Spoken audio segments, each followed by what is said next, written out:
Monday, March 9th, 11:33 a.m. Mountain Time here in Alberta.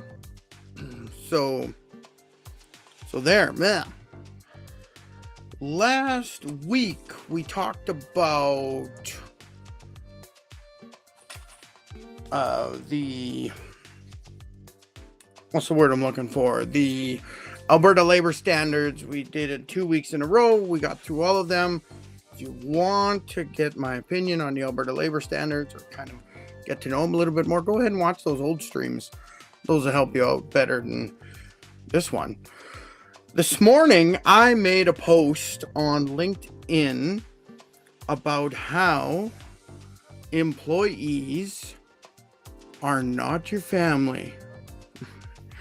And I like to, from a job hunter point of view, if you see an organization say stuff like, we're like family, or a family environment, that's a red flag to me. And you probably shouldn't apply to that job. There comes this, with something like that, there comes this breakdown of the rules and the trust. And if you really are family, you can't just fire someone from your family. And when you do want to separate yourself from a family member, it hurts. It hurts everybody. No matter what side you're on, or you're the one who's being separated from, or you are the person doing the separating, it hurts everybody. Because family, we love family. No matter what, we love them. We don't necessarily like them. But we don't have that option to just cut off family. So when we take that family mentality into an organization, a business, we start having problems. In order to be a good leader in an organization, you have to make sure you have rules. You have to make sure there's systems and processes. You have to have the ability to lead without feeling guilty. Now, for the most part, an organization, if you do bad and you're a terrible person, you get fired. Even if they say we're like family, they're still going to cut you just like that. They're going to get rid of you. So it's hard to say, oh, we're like family and you should work there. But as the owner, the manager of an organization where you're trying to build a family environment, I would advise you not to. Or while you're trying to build this family environment, God, just a second, I gotta show this. Here's my sister. Nice haircut. Thank you.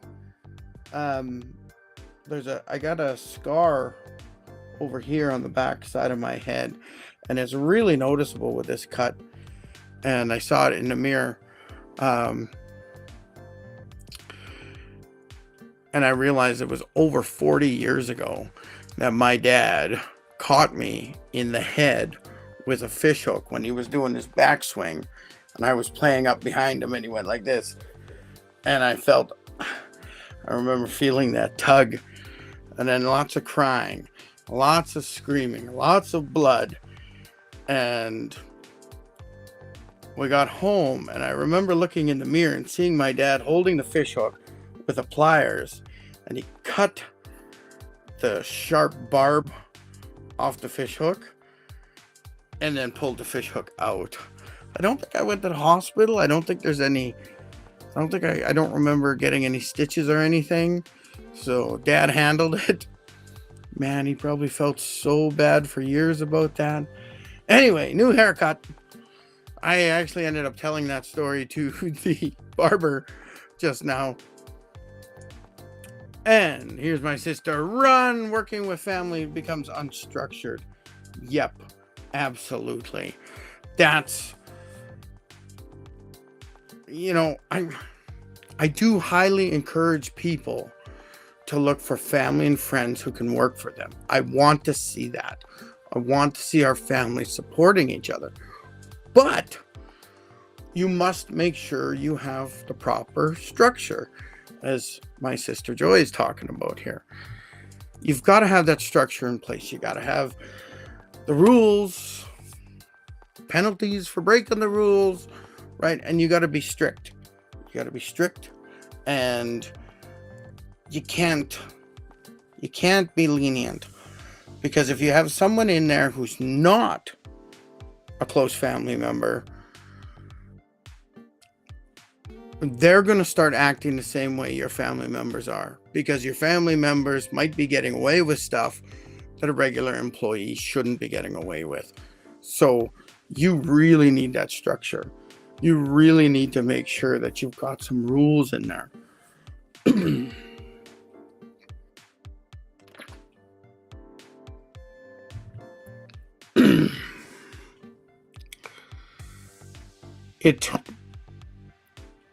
Well, not it. You see these businesses where, or in the movies, where the boss's nephew gets promoted to vice president. Boss's nephew is 20 years old, has no experience doing anything, maybe not even a degree or any sort of education to be in that role, yet they're put into that role. If it's a family-run business, then every family member who enters that business should have to enter at the appropriate level, aka entry level. So you would hire them on as, I don't know, maintenance or the janitor or something that's a real role where they have to do some real work. And then every year or two, you give them a lateral move, you promote them, things like that. You spend the next 10 years mentoring this family member to take over the business, essentially. But you've got to do it right so that they appreciate the business. They've worked a lot of different areas. They understand what the business is. Because you, as a small business owner, you did everything, right? You started this business from scratch. You had to learn everything. You had to build the systems. You had to start making the money. And then you started employing people. Now, if it's a big business, it's easier to say, hey, nephew John, you start at this entry level job. It's easier that way, right? There is HR and systems that are probably already in place if it's a bigger organization. But if you're at a mom and pop convenience store, you have one of the parents running the till, the other parent doing stocking and the book work. And then once you hire somebody, it's usually like one of the children or both the children. They're working in the family business. And even with that, you need to make sure that there's structure. I'm not saying to drive them away. I'm saying you have to be just as fair to the children or your family members that you hire into your business as if you were hiring someone else. So I find a lot of time family business, you open at 9, 10, and you close at midnight, and you were there all day, right? And there was no rules.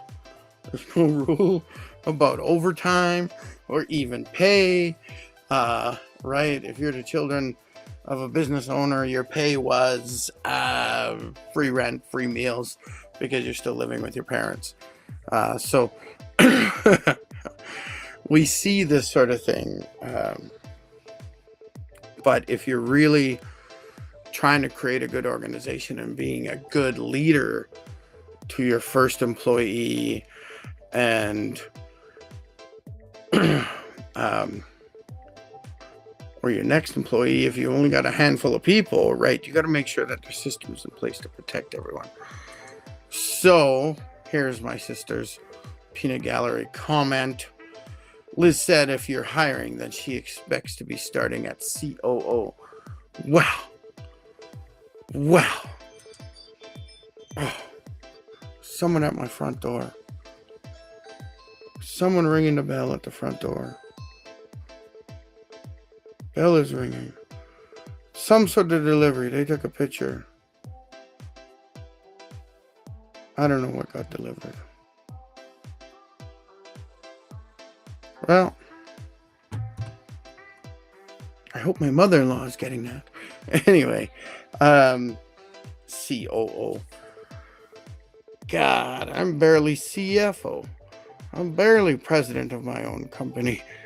There's only one person working in the business and two owners, me and my wife. So there's no money here. Liz, I can't afford you. So working the family business, I mean, it's kind of an American dream type situation, right? Immigrant parents come over, they work hard for a few years, they save up, they start their own business, and then the family members can start working in here, in the business with them. But you've got to treat your family members and friends that you've hired like real employees.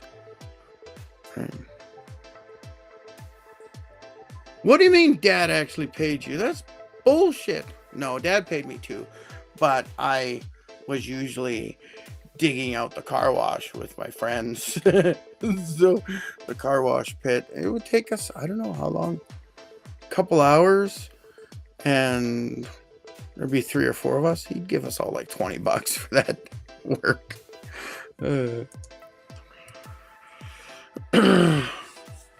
So, but we never really got to a position where it was like lots of employees needed at our family business. My family business, our family business was a laundromat growing up. That's what my dad had purchased and was building.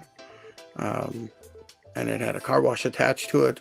So I kind of handled the car wash cleaning with my buddies.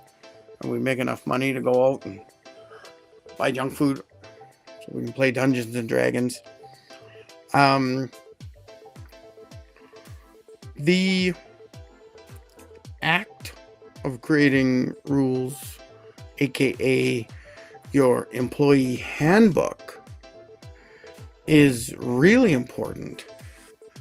I would have to say it's more important for a small organization than a large organization. If you got a large organization over 100 employees making more than $5 million a year, right? You've got HR there. You've got someone like me running around quoting the rule book, right? But when you're a small organization, less than 99 employees, definitely less than 75 employees, you, as the owner and maybe a manager or two that you've hired, you're in charge of the HR. And how your HR and your employee handbook is developed and used and adapted as you grow is very important.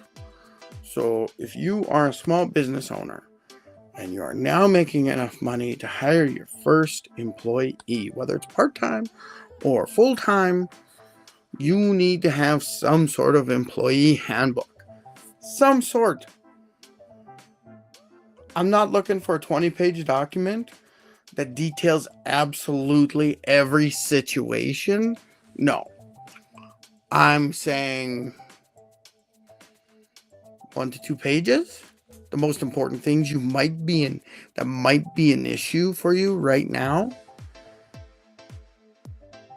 But you want to write as little as possible. Only add to your employee handbook when an issue becomes a chronic issue, aka happens all the time. Someone's always late, always late, always late, always late. Then you say, okay, how can I accommodate you to not be late?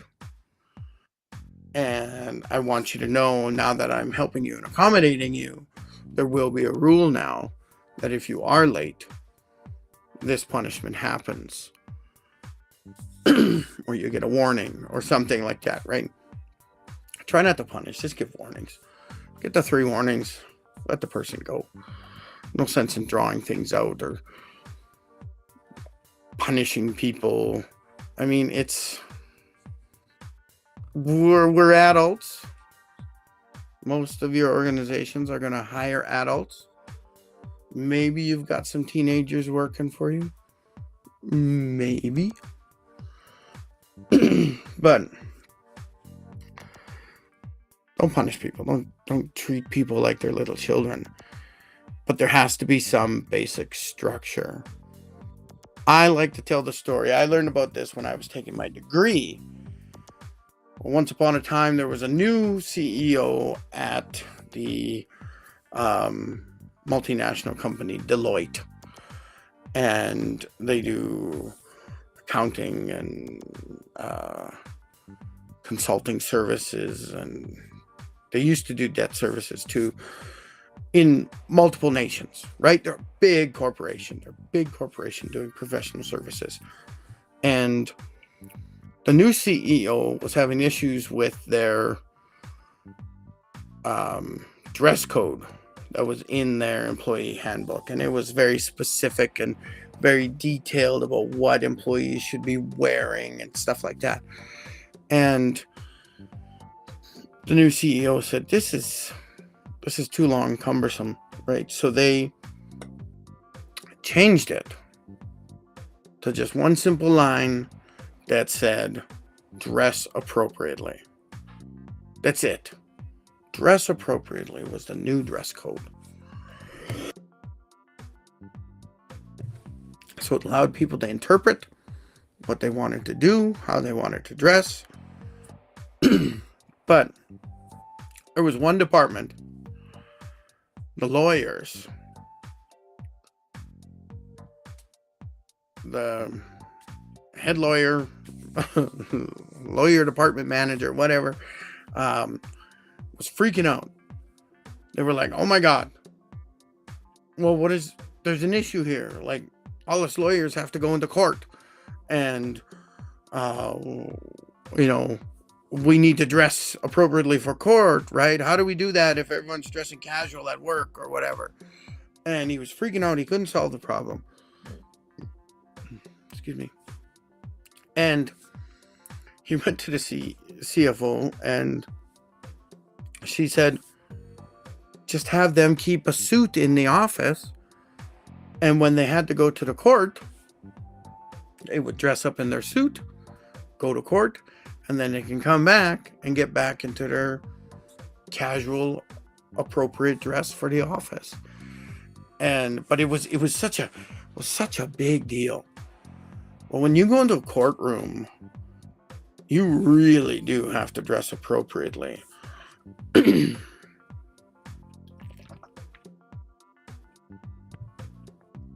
If you're not dressed well enough in the court, the judge could kick you out of court and say, no, we'll reconvene this case when when you dress appropriately. Right? So, and it depending on the court, but yeah, judges have power. Judges have a lot of power in that room. That's their room. So dress appropriately. This is an example of a dress code. Was there issues to make them create a giant dress code policy? Maybe. But I mean, some environments you're like, you gotta wear your suit and tie. You gotta be very business dressing and stuff like that. And I mean, we have a perception of certain people, certain industries, certain jobs and roles. We all have that perception built into us. And it's not necessarily good. When we think of going to the bank or dealing someone with financial services or dealing with a lawyer, or, these sorts of things, even an accountant, a lot of these things we think suit and tie. So if I'm going to see my banker, it is our preconception that we should be seeing someone in a suit and tie, someone very business-like. And why do we think that? Right? And there's this whole dress for success, dress for the job you want, not the one you have, right? Stuff like that. And we have a lot of people starting to break down those barriers. If I'm selling you a financial product, what does it matter what I'm wearing? Right? Who cares? I'm selling you a life insurance policy or something. Why, to me, as the salesperson, need to be wearing a suit and tie? This is something that society has created. It's basically a big falsehood, a big fallacy, a big preconception, right? Like it's hard for us to sit down and say it's okay to wear a t-shirt when you're selling life insurance, right? There's this whole business, and sometimes we look at stuff, it's like, if we don't perceive someone as being successful, then we're not going to purchase from them. And that seems wrong. That seems bad. That seems silly. It's like a mass delusion or something, that we have these belief systems. It's the same and similar when I tell people or give people advice on how to build their resume, that certain job titles automatically give a certain preconception, right? If I say I was an admin assistant, immediately the hiring manager is thinking, oh, they maybe did reception, they did paperwork, they took minutes at meetings, they did filing, they did photocopying, they did faxing, God forbid. They dealt with emails and, it just stuff like that. But this person may have also been doing the accounting clerk role at the same time. So they're doing accounts receivable, accounts payable type stuff, right? This is not necessarily something that we think about when we say admin assistant. So if you put down your job title as admin assistant, but you did a lot of help in the finance department, you need to make sure you put that stuff down. Because just saying admin assistant isn't going to show us that you have finance department experience. So that's the same with, where was I going with this? I just lost it. What are you doing, cat? The cat's down here making noise. So I guess I'll just move on. There is a lot of preconception about different roles and how we should present ourselves so that we can serve customers. Most of the time, I'm wearing a polo shirt with a collar. This is my business casual look. I don't wear my suit and tie anymore. when I was working directly in an office, my first HR job. Oh my God, cat! She's playing with some boxes down here. I don't wear my suit and tie anymore. When I first started that role, it was a novelty, and I kind of enjoyed wearing my tie and my suit. But I'm a big guy. I get hot. Suits don't always fit me that well, especially the sport coats or whatever, right? So, Chan, what are you doing? Chan, what are you doing? She's just looking at me. Boop. She's gonna try to knock something down. You leave that stuff alone. Oh, hey. Don't eat my plastic dragon. Hey, what are you doing? Hey. I can't trust anybody. This is my new background. The Chan. Whoop. Whoop. Anyway, the preconception of roles, dress code in that preconception. Why do we need to do that? I could wear t-shirts all the time and still teach you all about HR. Are you going to take me more serious because I have my collar? Or are you going to take me less serious because I'm not wearing a tie? Right? Does my clothing diminish my expertise in an area? Hey, making a mess. Hey, leave my dice roller alone. Did you hear that back talk? What? What? You know I'm live? Yes, you do. Go lay down. Go lay down in the chair. Oh my. Meow? Oh, she's coming up instead. Trying to work here.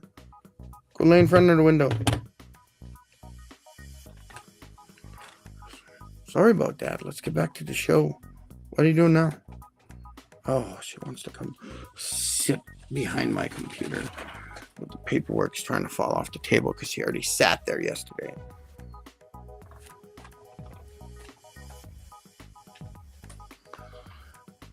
You can't see her now, but she's right behind the computer screen. Looking at me funny. Lay down, sleep. Or go away. The best show on the interwebs. Chan the Cat Show. Naughty Calico. So, Mom and I would love to have t-shirts or aprons or something with our logos on them to wear to vendor markets. Procrastination. I mean, that would be so cool. Aprons are nice and easy, but apron makes me feel barista because we see baristas doing that. But when it comes to the arts and crafts side of things, people do wear aprons. Yeah, I think those would look slick. Good little advertising.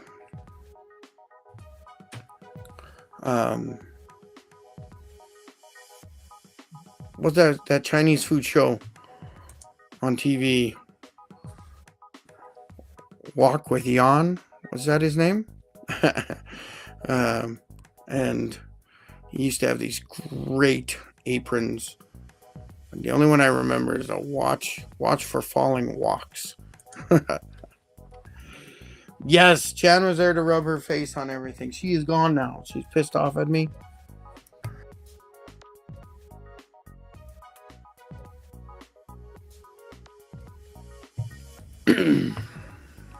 Always something in my throat. Yeah, dress codes. Um, Uniforms. That brings me to uniforms, man. I hate uniforms. I do. Mainly because I'm a big guy and you probably don't have the right size for me. I'm a big 4X, or I'm a tight 4X, or I'm a 5X, right? I'm a big guy. So when you think about, oh, let's have everyone dressing the same at this business.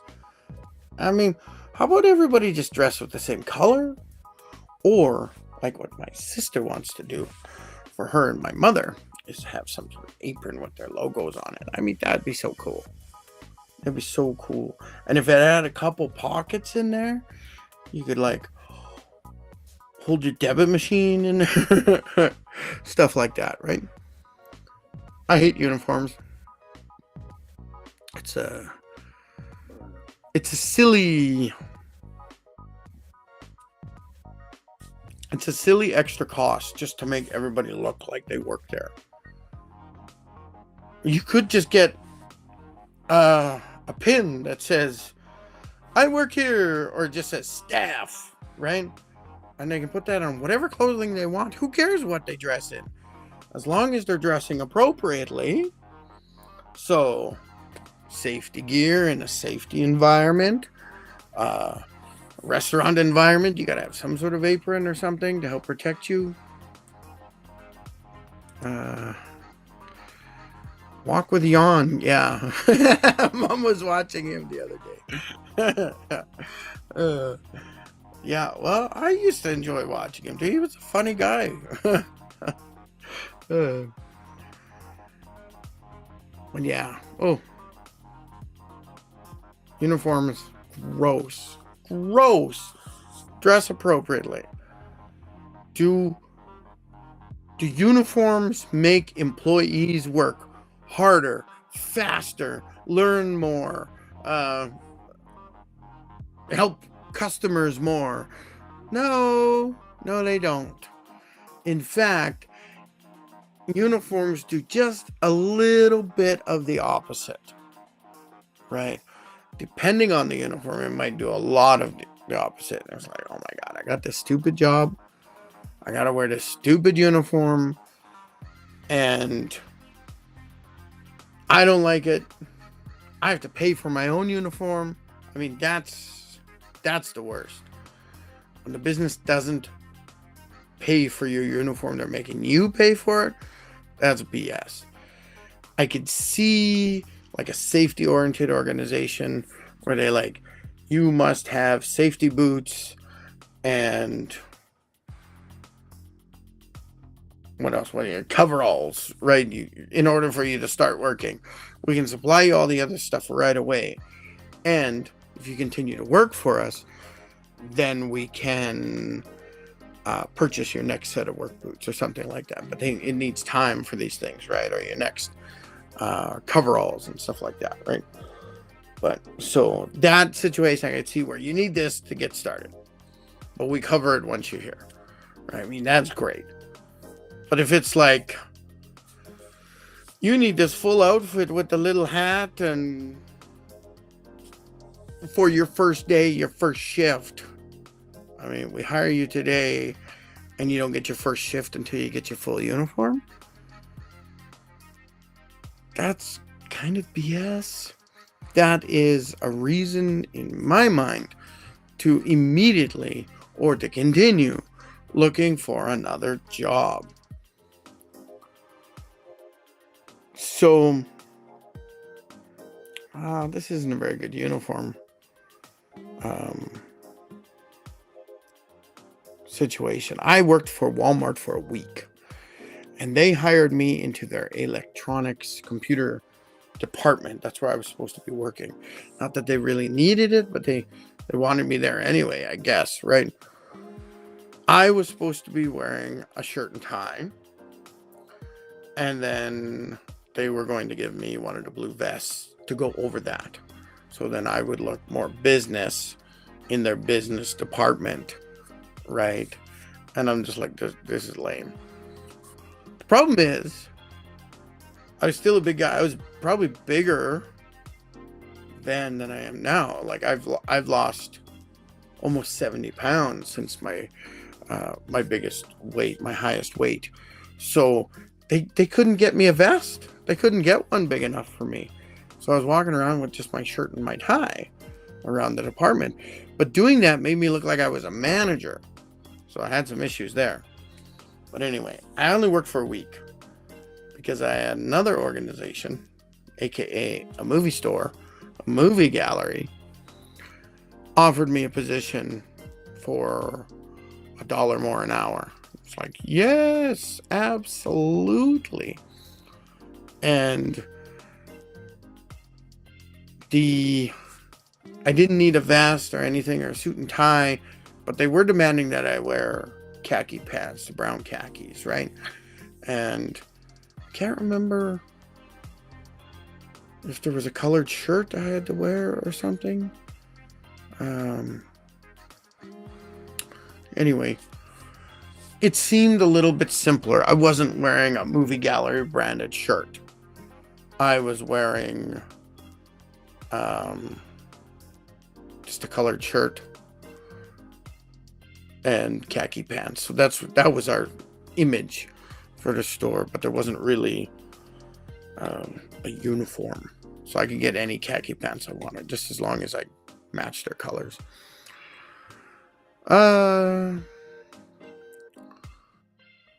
Braining here, and I think I'm gonna make patchwork aprons. Oh, that's awesome, Joy. If I get an iron-on logo made, I will add it on a piece of material to sew onto the front. That is fun. That is fun idea. Are you gonna make it out of them dog food and chicken food material you have? Joy buys these big bags of dog food and chicken food for her dogs and chickens, obviously, but they're a plastic weave bag, like a really strong bag, and it's almost, I don't want to say like a burlap bag. She's not wearing burlap, but it's really neat. So she's got all these bags, and she's been sewing them into actual shopping bags. So the plastic shopping bags you get at the store. So you can purchase these awesome bags that are made out of like bags of chicken food and dog food. It's really cool because it's got the company logo on it and stuff. And I think that's super creative. So if you do something like that, Joy, that'd be awesome. It doesn't have to be those plastic bags, but just a patchwork, almost quilt-like. Oh, that'd be neat. That'd be really neat.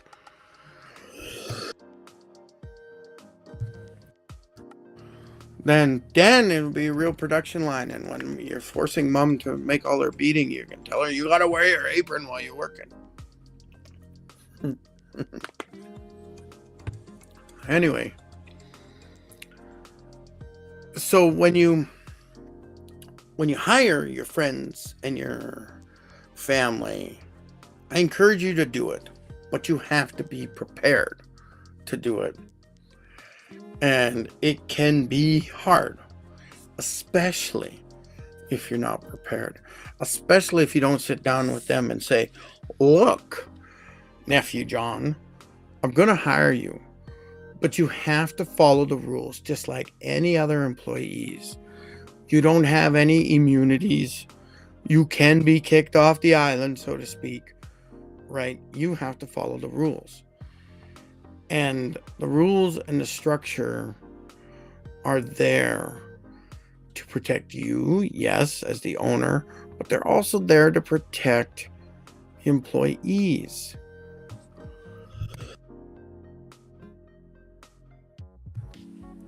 The last thing you want is a family member bad-mouthing you when your friends and family should be cheering you on. It's so sad. There's so many of us who are trying to build some sort of home-based business, and our friends and family aren't there to support us. And I've been pretty lucky. My wife really supports me a lot with my consulting business. And I know I'm really proud of my sister and my mother for doing their family craft business, and it's just awesome, and I want to see them succeed. Now and again I share their links to their websites and stuff. Speaking of that, doo-doo-doo, doo-doo-doo.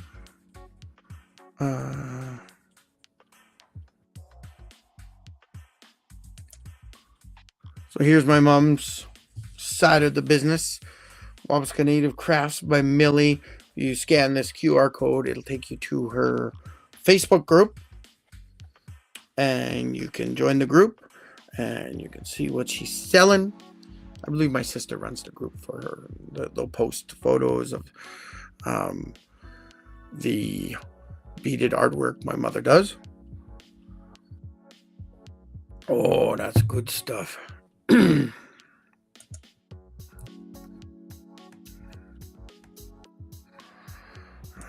Joy says, no, I will use scrap material. However, I'll be making mini bags out of the feed bags to replace the paper bags I order to give to people when they buy stuff. Oh, that's cool too. That's a neat idea.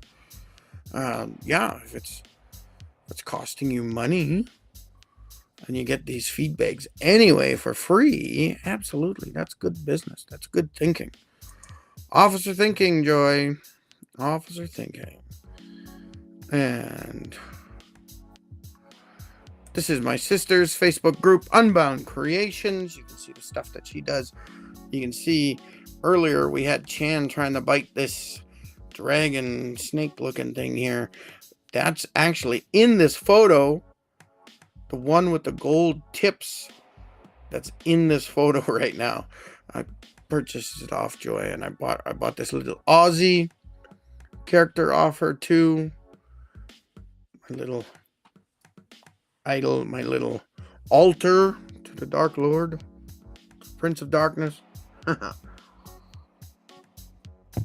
And what else? Oh, there's some stickers over here that she's got too. That her family gets into it. Her daughters are creating stuff, stickers and bookmarks, and just a lot of neat stuff that they create to contribute to the family business. So, what am I looking for something to share, but I don't have anything cool to share. Anyway, when you are trying to, excuse me, burp.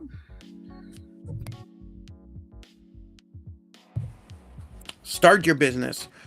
When you're trying to start your business, trying to get your first employee in, make sure you get some basics in.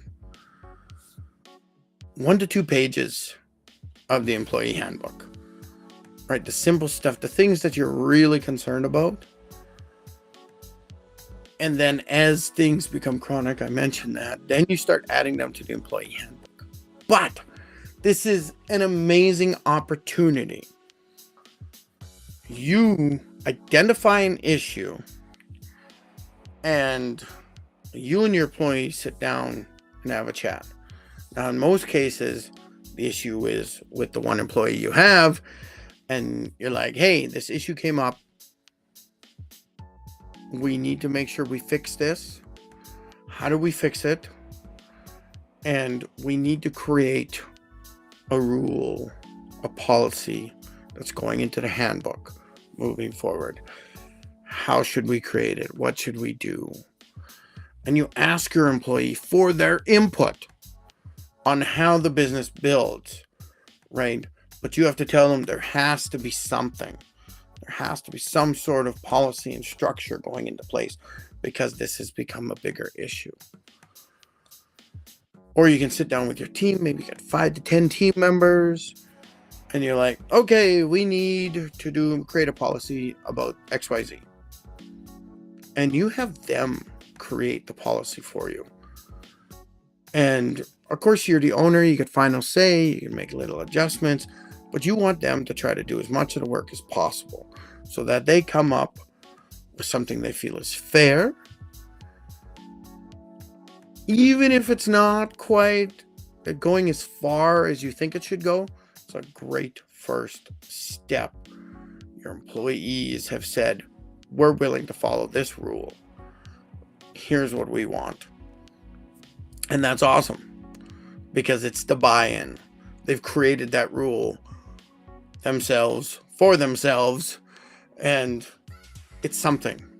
Even if it's not, if you're thinking, oh, it's only this far, but I wanted to go this far, it's a great first step. You accept that first version that the employees have come up with, and you hold them to it until that issue becomes chronic again. You have this tiny step in the direction of a harder, more stricter rule. It's something. I mean, it may be all you need until you got to like 50 or 75 employees. What's going on over here? Did an event yesterday and we did awesome. I sold so many bookmarks and stickers and magnets. Nice. Good job.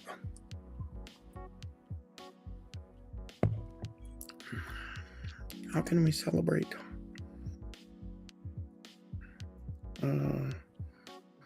Graphics.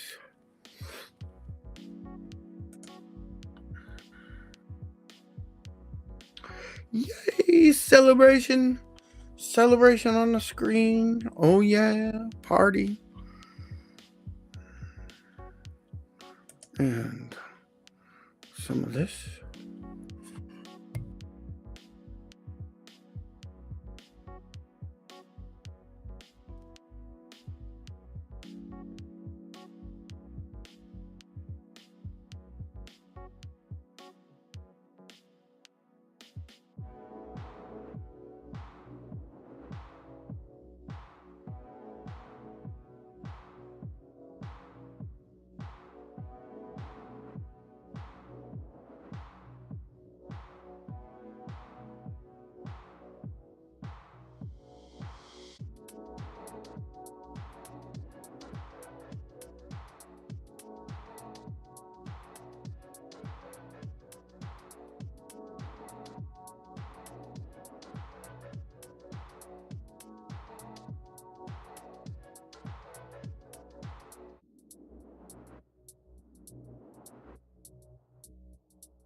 My God!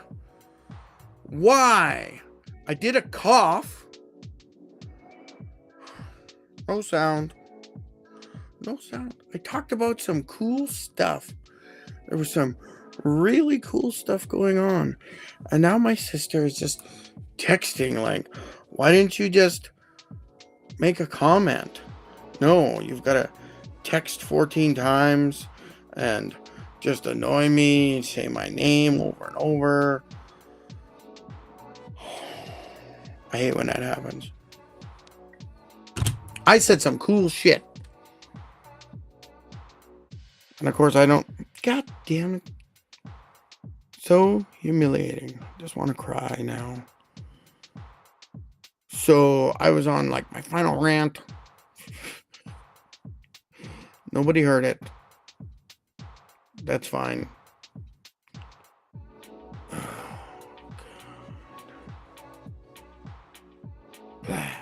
I don't even want to talk anymore. Anybody got a question? I'll answer a question, but that's it. I'm done talking.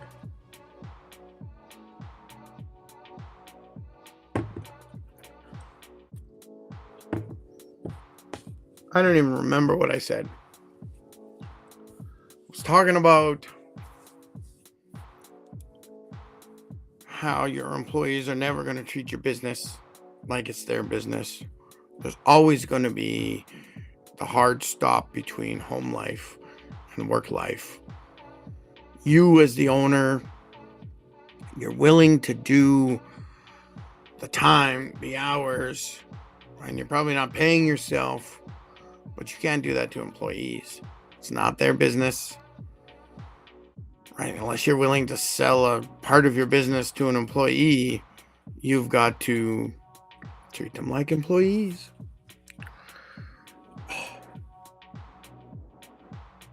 Am I turning red? I feel stupid.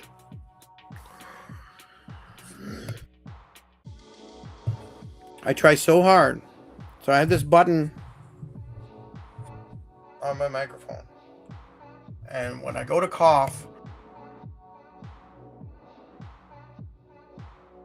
when I'm done coughing, I will press the button again, and you guys can now hear me. I had this issue like the first couple of episodes I started the lives.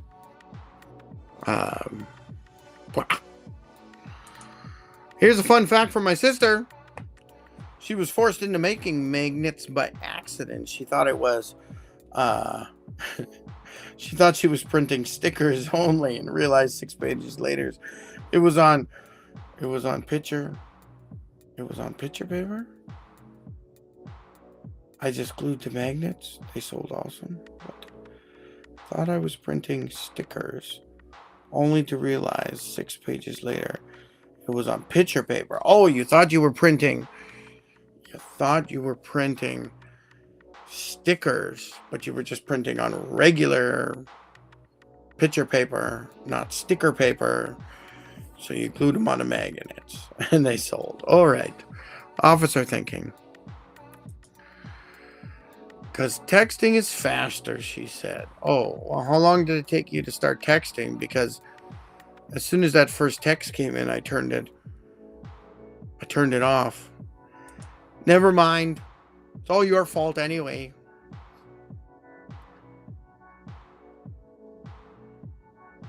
I think I'm done. I'm toast.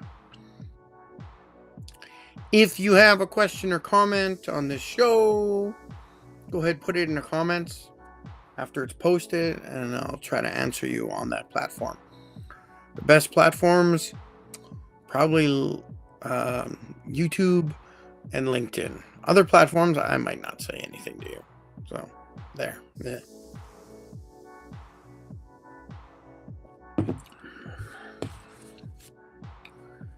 Okay.